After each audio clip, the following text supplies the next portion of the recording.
So yeah, I have come into my age, and I love being in my 40s. And I'm often asked, how do I maintain my skin? My skin looking so just kind of soft and supple.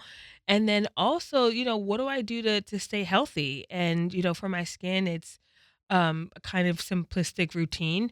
So I start with, a moisturizer. Well, first a cleanser. Please I clean clean. my face first, right? So cleanser, moisturizer, toner, and then I top it off with, of course, Black Girl sunscreen. I've been dabbling with BGS Men here, but typically my go-to is BGS 30, and then I'm all done.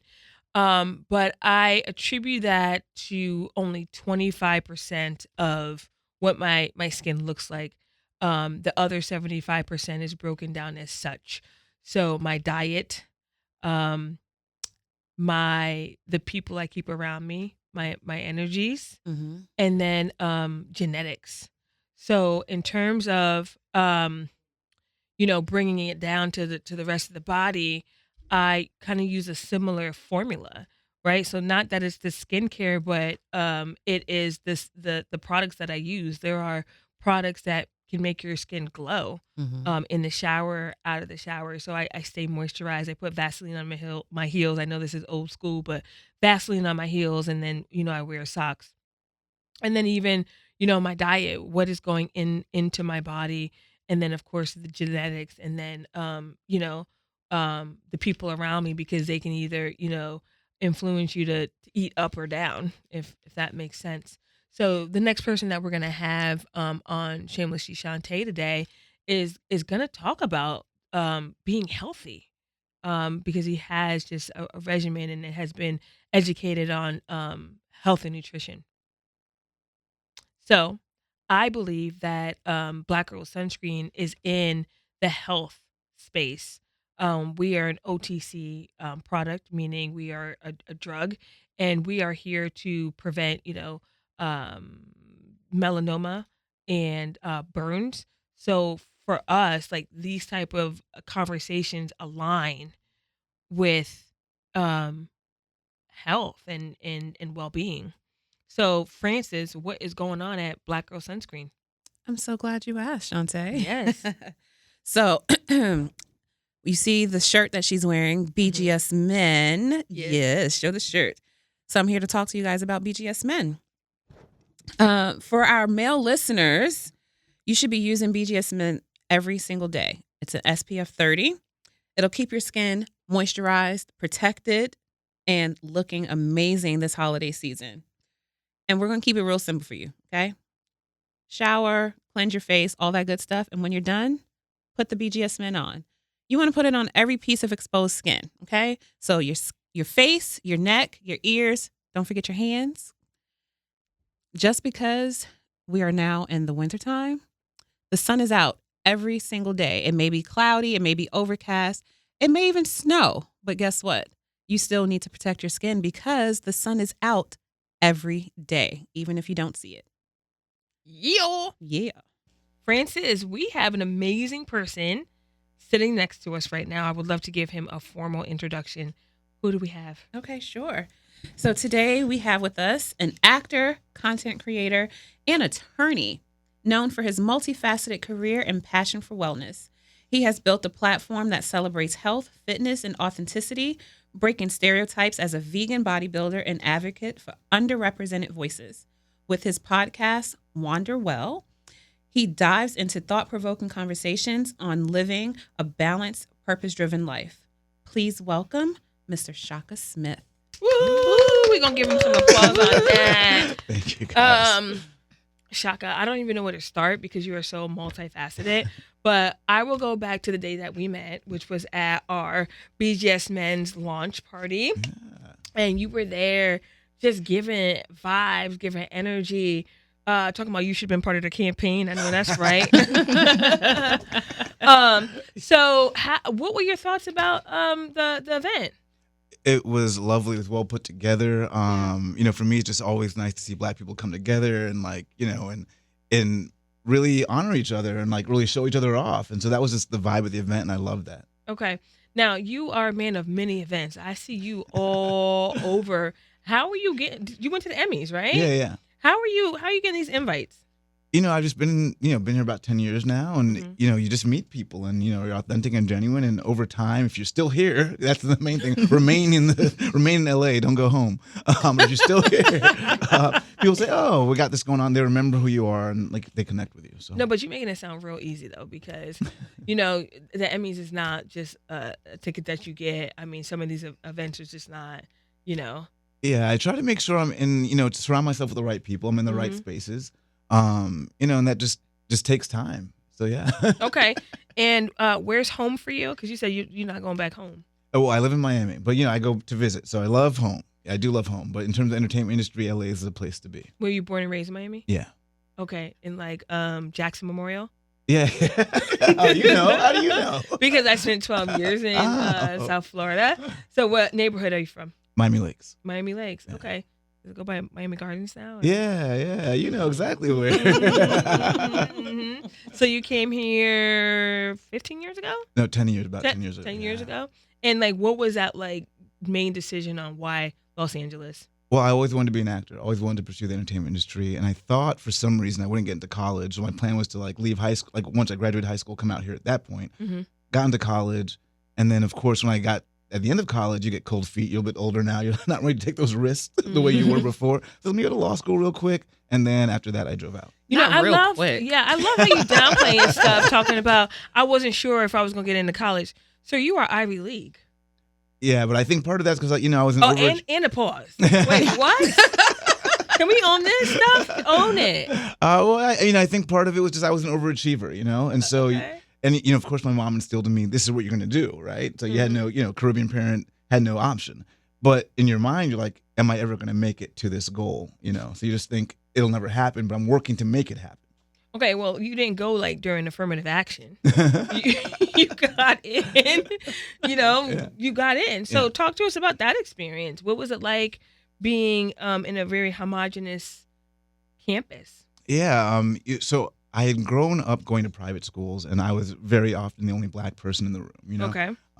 So in that sense, I was used to it, but I did get a couple of stereotypes about affirmative action and why you Right. got in and why you're here. So they were trying to do that to you? Yeah, I mean, like Oh, a my. few students, very few, but it was happening, and that was like wake up call. But just the way my background is and the way my mom raised me, that sort of just made me deeper into sort of like, let me show you what I can do, Mhm. and it's not even for you, it's for me. But you're going to see the vast difference, so you'll understand why I'm here. Yeah. Wow. Okay. So while you were at that university, we didn't even name drop it. we don't even have to, but you know what though? We know. So were you inspired to do law from that experience? No, from that experience, I was inspired to do law because of my mom. So Okay. my mom was an architect and city planner, and without telling anyone at 40, she took the LSAT, got into law school, and started going to law school and said, "Oh, I'm starting law school on Monday." We're like, "What? How's that possible?" Wow. And so seeing that example, of just following your dreams no matter what, at any age, doing what you want to do, was also very powerful for me. And then I got to kind of go to law school with her, so I got to be there and study. So by the time I went to law school, it was almost like part two. So that was a really good background for me. And I just knew that regardless of practicing the law, as a black man in this country, I wanted to know exactly what the law was and, how it worked for me. So I know that's right? Because I don't think that so many people know the law. Like you get pulled over, like, no, I need to know why you're pulling me over. Yeah. No, you cannot search my car. Really kind of basic tips Mhm. on how to handle that pullover, but also not getting apprehended Yeah. for almost no reason, right? Yeah, we don't get that. And you start driving at 16. So like, to Yeah. me, I was like, why is this not in the elementary schools? Like it's Mhm. basic stuff you can understand at a young age. So So what discipline did you enter? basically I did corporate litigation, but when you're studying, you kind of study everything. So everything from, criminal Mhm. to corporate. So I did a little corporate litigation, but pretty quickly after moved out to LA. So you actually wanted to just be an actor. Yeah. So did you really go to university to appease? To some degree, of course, right? Because Mhm. you have, at least for me, my parents are very education. We came to this country. We worked hard to get here, to get you here. You can't miss this opportunity. And I didn't know what it would look like at that time to like really fully focus on the arts. And so I said, let me go with that sure path. Let me make sure. My parents are always right in some regard. So I love it. Yeah. So let me always listen to them and fall back on that when I'm not sure. So yeah. Okay. And you said Caribbean, right? Yeah. What island are your folks from? So my dad's from Trinidad and my mom's from Jamaica. Okay. But single mom. So my mom primarily raised me. I love it. Yeah. Okay. So after school, did you go back to Miami or did you come right to Los Angeles? I drove from DC. So I went to law school. I went to Princeton for undergrad, law school. Name drop. Throw it in there. I'm the alumni president now, so I got to represent. Hey now. Okay. But went to law school in DC, and then from there drove out to LA. Well, which school did you do in DC? George Mason. Okay, very nice. Okay, and then you drove cross country. Yeah. To Los Angeles. Yeah. What area did you land in Los Angeles? So I had a friend who was living in Venice, said you can stay with me while you get your feet landed. And so I went to Venice, which was an amazing, eye-opening experience. So wow, it was LA. And then I was there for a few months, and then I went to North Hollywood. I was there for a couple of years, and now in West Hollywood for a few years. So I found some images of you. Oh no. I mean, they're great. No. They're great images, but you mentioned Venice. Yeah. So did you work out on Venice Beach? Of course, Muscle Beach. Beach, okay. I saw you are dominating some of the bodybuilding spaces. I don't know if Francis wants to jump in, but I can talk about it. I'll ask. Well, I was asked to ask you, Mr. Bodybuilder, who's going to win Mr. Olympia? Who's going to win? I don't follow it like that. Anymore. Not but anymore. You did, not though. anymore. Yeah. Like Phil Heath and Jay Cutler. Yeah. Those are the people when I first got in the industry that were dominating. And I got in men's physique, which was a new category where you wear board shorts, and it's more of a beach look. I saw that. Yeah, so it's not quite that hard, muscular look. And so they wanted a more natural category. And so that fit perfectly with, what I was doing and what I wanted to portray. Mm-hmm. And so, yeah, that's got me motivated to do it. So, Shaka, how did you know that you even had the physique to do this, right? No, because you have to, some people have hard realizations where you look in the mirror and you're like, yeah, nah, I can't get there. So like, when did you know that you were like, yeah, I got a 12-pack? Well, I got very fortunate with one of my friends from undergrad. He knew one of the top fitness guys. Mm-hmm. And the top fitness guy realized very quickly I didn't know much about fitness nutrition or like proper fitness training, but I had this physique from being an athlete. And he said, look, this is your physique and you don't even know what you're doing. He said, okay, you're in the running, And so that made me go, okay, if this guy who's one of the top guys says I can do it, then I know I can. And then I went to a show first to see what everyone looked like. I was like, okay, I'm in the mix. So yeah, let's give it a go. What? How long ago was that? That was in 2011. Yeah. So when you first came, like literally, but there's a lot of photos of you, actually with no locks. Oh yeah. I didn't have locks. I started growing that out like 4 or 5 years ago. So yeah. But okay, so when I looked at the photos, I'm like, man, this man is completely bald. How he got these locks? I'm not even like trying to be any type of way, but I'm like, are these faux locks? Oh Like, no. I saw a few of the starter lock Okay. So you pictures. saw- I didn't see. I saw didn't a see the couple. transition. I just Yeah. saw, super low cut, and then I Mhm. just see, Yeah. no. very nice dreads. Yeah. or locks. There's a couple of transitional photos in there. Yeah, I peeped those. Yeah. So what was that decision sparked by? Because I always, growing up, my mom was like, you have to look clean cut. And I think that's what it was. You had to look clean cut. You're not going to get a job if you have hair like this. And so I just never got to explore that, And, I would dye my little hair and, just to explore different things. But that wasn't enough. I wanted to have hair I could play with and do different things with. But I thought I won't get hired here. I won't get hired there. And then finally, after being in LA, you say, wait, you really can carve your own path in whatever you want to do. absolutely. And that, Shaka, is there anything that you didn't listen to your mom about? I mean, well, moving out to LA and pursuing the arts, that was a hard thing for her. But it's like everything you taught me led me to the point where I'm supposed to do and live in that passion and what I'm passionate about. So it was like, even though I'm not listening to you on this, I'm really listening to all the lessons you gave me that brought me here. She wanted you to forge into law. Yeah. Yeah. To be a doctor also. She was like, But I mean, you went to law school. Yeah. So, yeah.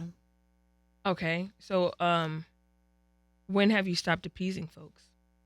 Ooh, when have I stopped appeasing folks? I don't. I mean, the only person I ever really wanted to appease was my parents, my mom. But I never looked to appease anybody else but my mom and God, and myself. I think a lot of times we forget that we should ourselves have standards for us. Mm-hmm. And so I've always tried to live up to my own standards for me. Yeah, yeah. Your standards are high.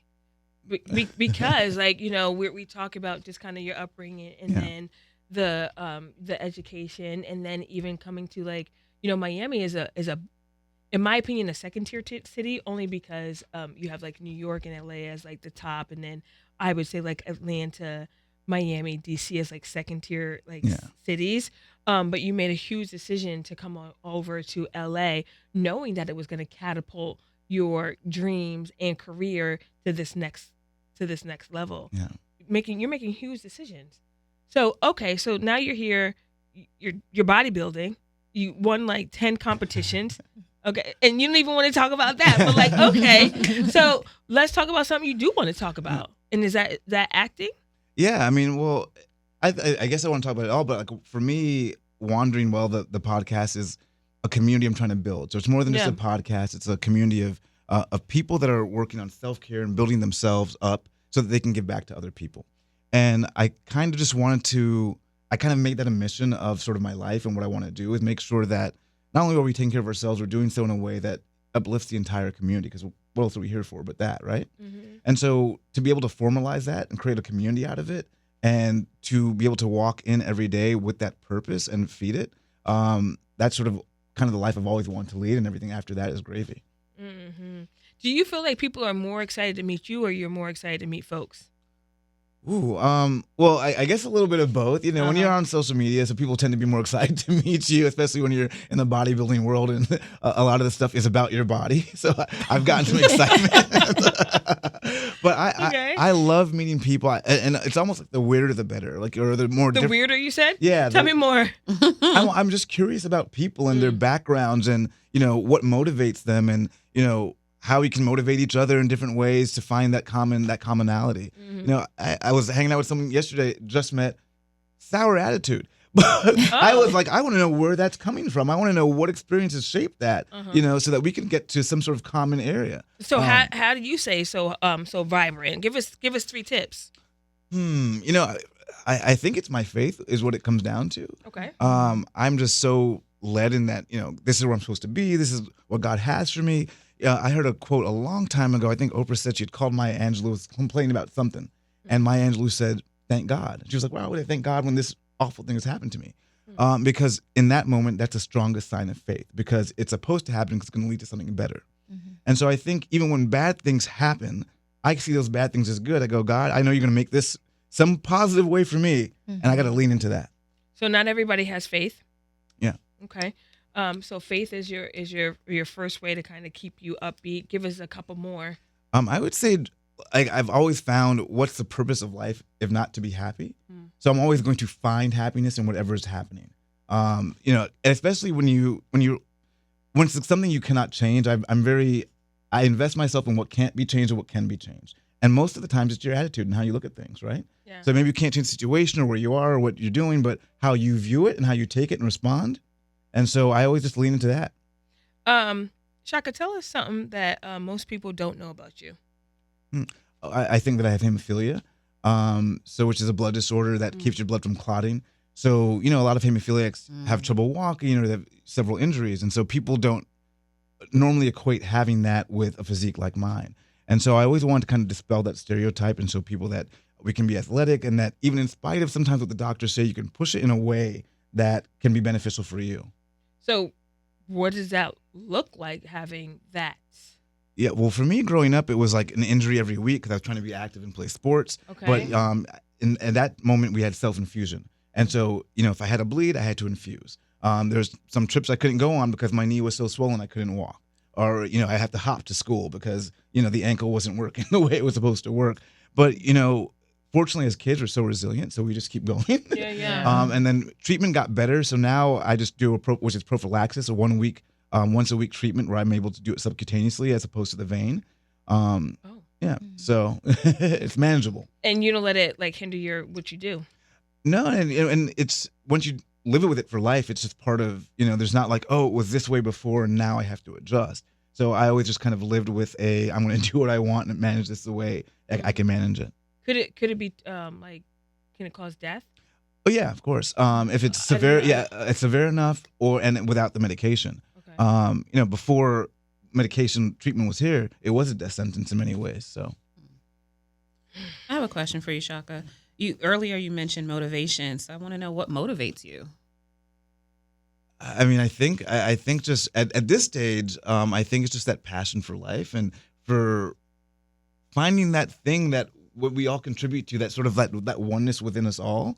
I think just chasing that, it's sort of like asymptotic. You keep getting closer and closer. You never get there, but it's that journey that means the most. So, okay, actor. Yeah. What's been your favorite project so far? My favorite project, so I can't even remember the name of this short film I did. The hell's your favorite, sir? It was. It's the memories from it. It's the memories. Yeah. Okay, we're gonna go with it. And it was about a Jamaican immigrant that came to the U.S. in the '70s and experienced racism, and so having that, and then it kind of it got me back into sort of what my mom might have experienced when she first came to the country, because she told me she was very shocked by she knew the racism existed, but to experience it firsthand was very shocking, and so that kind of connected me with her experience. How are you feeling about race these days? Well, when it comes to the presidential election, which I think is dominating, you have one candidate that is always stoking and inflaming that. But, I think part of it is that there are conversations that we needed to have, I think when we had Obama and there's this sense of, oh, maybe now we're over the hump. Maybe now it's fixed. And I think we realized very quickly it wasn't. And maybe you needed some forces to say, hey, come out and speak and say what you actually really do feel to see what the temperature really was in the country. And I think now we're getting to a point where we're able to have that dialogue and move forward. Are you ever in these conversations where it's like, hey, I don't see, Black people supporting one another, whether it be, men supporting Black women supporting Black men, or even this like level of competitiveness amongst Black men, and then a level of competitiveness against within Black women? Yeah, I mean, I haven't had those conversations necessarily, but I've seen it. I've observed it. Mm-hmm. And, the best way is just to be a champion so people can see that if you model it, things aren't the way you thought they would be. There's space for more than one person, and we only get to where we want to be by uplifting one another.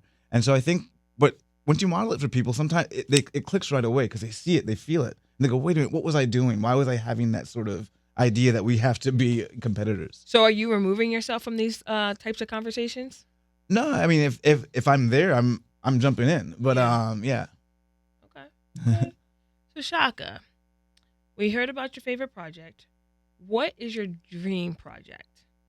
My dream project. I have so many different things I'd like to do that I would love to do. Yeah. Actually, I think my dream project was one that I kind of almost got off the ground. I was able to get a pilot with Disney for it, but it was a sort of a nighttime show where I played a character called Lammy Davis Jr. And it was What was the name? Lammy Davis Lammy, Jr. okay. There was no senior. Junior was his last name. Okay. And he was sort of this old school guy. He always wore tuxedos, kind of like Sammy Davis Jr., Yeah. a riff off of that. But I would interview different people about really serious topics, but I stayed in character. Sure. And so it was a sort of a lighthearted way to address real issues, but also entertaining. And I think that's what I loved, because I got to meet people, talk to people, but flex the acting bone and be this different character. Yeah, I know it's your project. So what was like one of the serious topics? With bullying, anti-bullying in social media. Mm-hmm. Do you want to go into that for a sec? Well, it was more about the guests I had on, and they had just been bullied. But you wrote it. But you wrote it, right? Well, yeah, but it was an interview style show. Yes. Yeah. Was that your experience, just bullying? Because sometimes I feel like, with Yeah. writing, it comes from, their experience and kind of like what's in the writer's mind. Yeah, I mean, for me, it wasn't, but I had seen it. I had observed it. I just never was fazed by anything that I saw on the internet. Okay. But I did see how it affected my peers, and so I saw that real world effect, and I wanted to change that for them. Mm-hmm. And what types of bullying? Just all kinds of bullying. Mm-hmm. I had a lot of content creators that were gay, LGBTQ community, and got a lot of bullying in that sense. Mm-hmm. And so you see, whether it's fat shaming, bodybuilding, all different types Yeah. Okay. And you were just not for it. at all. So if I can be a voice in some sector, I always try to be. I love it. I love it.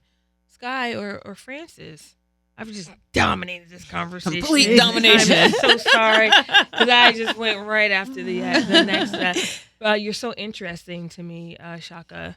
Thank So you. we can go into a game or. No, I want to get into. Well, we talked about your fitness, but you're also vegan. Yeah. Yeah. So tell us about your vegan journey. Have you always been vegan? No. Years ago when I was a kid, a family friend tried to get me into veganism, and I was completely against it because the food was awful. But yeah, I was in LA, and I was looking at this video of this woman called Annette Larkins, 73-year-old vegan, and she looked 40 and amazing. And I'm just like, what? And then they introduced her husband, who looked all of his 70-something years. And I was like, wait a minute. And so I said, hold on, she might be an outlier. I think I know who you're talking about. Yeah, and she's in Miami. And I was like, she might be an outlier. So let me look up 70-year-old vegans. And I looked them up, and these people were doing all kinds of things, running marathons. And even the ones that looked old were very functionally young. Mm-hmm. And so I made a choice that very day. I was like, I'm going vegan, done. Like, that's all I had to see. But I said I'm going to do it in stages because I knew I couldn't do it overnight. Okay. So I said the first year I'm giving up red meat, second year I'll go pescatarian, and the third year I'll go vegan. So by the time I went vegan, I'd already experimented with different restaurants and the groceries, and I knew exactly what to do when I got there. Yeah.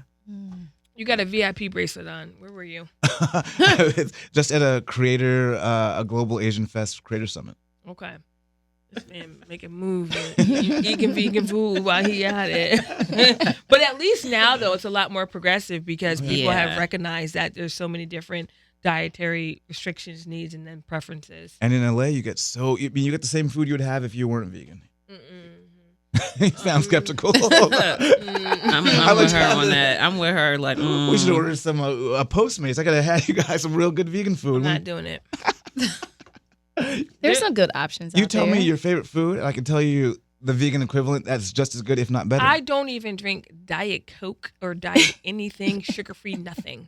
I want it to taste how I know it's supposed to taste. And you can find exact same flavors, exact same taste. don't give me no mushroom flavored. No, you won't taste the mushroom, but it would be mushroom. But instead, you're gonna get the better health benefits as a result. Like I can get you a cheesesteak, you would have no idea it was not vegan. It was vegan. Mm. I love a cheesesteak too. I'm telling you, fried chicken. I'm telling you, And then half the stuff that you love is already vegan anyway. You're talking about potatoes. I got a fries, 12-pack too. And I'm not vegan. No, I'm not. I'm playing. I was like, I was say bye. I'm playing with you. But I do pay attention to the diet. Sky, you want to chime in here, or are we gonna go to this game? Let's go to the game. Okay. So we play a game of this or that, Shaka. And do I have the first question? Mm-hmm. Yes, ma'am. I got a ton of questions now. Just talking to you, Shaka. I'm gonna skip that one, and I'm gonna do something a little bit more different. Okay. So we're gonna go. Do you miss your shaved head, or do you prefer your locks now? prefer my locks now. Okay. Francis? Indoor, outdoor workouts. Indoor workouts. Indoor workouts. Okay. Would you prefer dirty fingernails or bad breath? I feel like this should be a no-brainer. I guess dirty fingernails. Dirty fingernails. I don't believe that That's because I see that you have your nails done, right? So I don't. So you rather have dirty fingernails, knowing like you, Yeah. over bad breath. Because I can fix dirty fingernails in a jiffy, real Okay. quick. I can fix that, can hide that. But the Sure. bad breath is just like, yo. He said, "Yo, Might take a lot more work. yo." Go ahead, Francis. I'm going to go to the skipped question because I'm intrigued to know, and I want to know your reasoning. Smoothies or juicing? Oh, I prefer smoothies because I like to do the whole fruit in there so I get the full fiber, even the skin. Yeah. And, juicing is great, but I think you're going to get more sugar and less fiber, and I want to make sure I have that fiber there. Okay. That's fair. Okay. Are you asking out for the dates, or would you prefer to be asked out? Oh, that's a good one. I always prefer to be asked out, Okay. Less stress. Yeah, it does. It's a little heart palpitating if you have to ask someone else. Yeah, Right? it's like, Yeah. I don't know. But you can feel it. No, but sometimes you get an answer. You're like, what does that mean? Oh, Lord. Like, wait, what could be the answer? Like, what does that mean? Like, Yeah, if it's a casual answer, so you're not sure if they just mean casual friend or just, hey, I was meaning this way, but you sound like you're taking it a different way, so I'm not sure. Too much thinking. Yeah, I get it. Okay, go ahead. So would you let her pay the meal, or you will always pay? Oh, I'll always pay them. Okay. Unless, Just piggyback unless there's a huge wealth difference. And, Here you go. Roll it back. He said he gonna hold on to his coins. No, that is not appropriate. But she knows there's a huge wealth difference. She would know in that situation, But if you're dating, it's a first date. Even if she asked, not even a first date. Yeah. If she asked, No, I would still pay. Yeah, if she asked, I would still pay. But now, if she's even if she has more wealth, you would still pay. if she has more wealth and she picked the date spot, then she would have to pay. I'm assuming it's going to be a spot equivalent to her wealth. These new rules. These I mean, listen, These are new rules. if you're some big movie producer and you've done all these films and you got your $50 million in the bag, you invite me out, Right. You going on dates with producers? Let's talk about it. We're gonna get a little bit. but there may have been one or two. Okay. But not for the role though, right? Oh. Well, a lot of times you don't know that's what you're there for, and then you find out later. Oh, got it. Oh, Shaka. All right.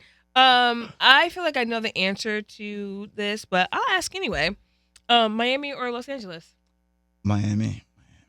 Do love Miami, but it's the industry's here. But Yeah, I know. the vibe, the flavor. Yeah. Yeah, it's a whole it's just different in the MMA. Yeah. I think it's a sexier city. You feel sexy, everyone feels sexy, so there's just a nice vibe. Oh, Yeah. it is true. It is true. Vegan restaurant or we got food at home? I'm a we got food at home. Yeah, but more like Postmates. Yeah. From the vegan restaurant. right. Bye. And if there's a wealth gap, make sure that Postmate is on that app is going to be used on their phone. Okay. Go ahead, Sky. Sweats or jeans? Sweats. Yeah. I don't like jeans either. I never wear them. Yeah, I mean, not anymore. Why do you? It's not comfortable. It's It's weird on the skin. Some people love jeans though. That's why I'm going formal. I'm like, oh, it's a formal event, jeans. Okay. Not slacks. No, if I have to dress up, I'm going with a dark pair of jeans. Oh, okay. Yeah. What are you wearing up top? I mean, I something that looks formal but that's I like to be comfortable. Hot out in LA, Shirt, You ain't wearing blazer. muscle shirts? Something to show off the physique because Mhm. I think it's important if that's something you do. People should be able to tell from the outset. Mhm. Are you wearing dress shoes or sneakers? Nice sneakers, typically. Yeah. Like a casual. But if it's a formal thing, then we're going the full Yeah. thing. But Yeah. So you do think based off of your attire, someone can kind of figure out that maybe you can help on a fitness journey, right? Because I know you've done some training. Yeah. And so I always just thought it was important that if you're going to represent yourself as a fitness model, Mhm. it should be seen upon entry into the room. Okay, now. Okay, Mr. Arms Out. Yeah. Well, because in LA, a lot of people will tell you they do these things that don't match, and you're just like, what? Like what? What don't match? I've seen a lot of fitness models that didn't look the part, and I was Yeah. just like, that doesn't make sense to me. And I don't want everyone. y'all. No, but Keep I going. I just never wanted someone else to think that about me, right? Can you give us an example besides a fitness model where it's like somebody said something and it just don't match? Well, even just with modeling in general, I remember I was at and I was with a girl who was kind of like-minded like myself, Mm-hmm. and so in this group, and everyone's introducing themselves. What do you do? What do you do? So one girl says, I'm a model, And then, my friend, she says, "Oh, I'm a working model." I was like, "Ooh, bird. don't know if I would have taken Spicy. it there." That But- is a bird. But in LA, everyone's a model, So it's like, wait a minute, but are you really? So yeah. Shaka. Shaka, shaka, shaka, shaka, shaka. I like to do it without saying it though, so just you should be able to see it. Shaka, what's next for you? What is next for me? I think just expanding this community with Wanderwell, the podcast. Hopefully, have you on soon. Soon, yeah. And yeah, so we do Wanderwell retreats. I've been doing that, and I also have a short film that I'm actually redoing called Heart of War. So it won a couple of awards, but I want to tell the story a little bit more fleshed out. So. Okay, then. Yeah. Well, you are an amazing human. Oh, thank you. Yeah, you're welcome. Here we go downplaying it again. Well, it's not that I'm downplaying it. I think we're all amazing humans. Yeah. So I feel like, I want to acknowledge that we all have that capacity. We all are in that zone. Come So, on, yeah. black man. I mean, no, seriously, like you're doing some really good stuff, and I feel like your purpose is to be impactful to others. Appreciate that. Yes. Yeah. Cool. So, thank you for coming, and you're listening to Shamelessly Shontay. Make sure Bye. you get some black girl sunscreen. You don't gotta dodge them sunbeams. Just put on your black girl sunscreen. Ay, black don't crack a dozen. Black people get sunburned too.